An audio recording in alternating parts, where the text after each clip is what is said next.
আজকে আমি বরবটি ভর্তা করব। তবে বরবটি আমার সবজি হিসেবে কখনোই পছন্দর ছিল না। তবে বরবটি ভর্তা খেতে যে এত মজা সেটা আমি আগে কখনোই জানতাম না। ভর্তা করার জন্য বরবটিগুলোকে মিডিয়াম সাইজের কেটে নিয়েছি। এরপরে এগুলোকে খুব ভালোভাবে ধুয়ে নিব।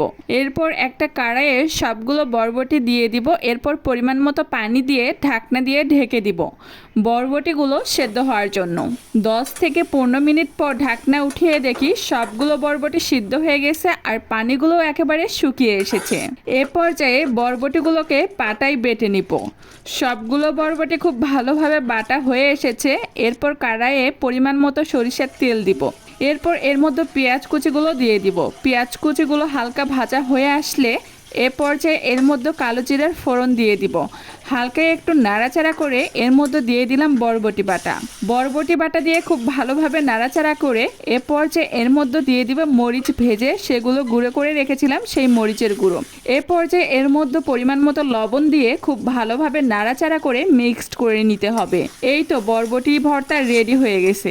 এরকম করে বরবটি ভর্তা করলে অনায়াসে 1 প্লেট ভাত চেটেপুটে খেতে পারবেন। কে কে বরবটি ভর্তা খেতে পছন্দ করেন অবশ্যই জানাবেন। আমার কিন্তু ভীষণ প্রিয়।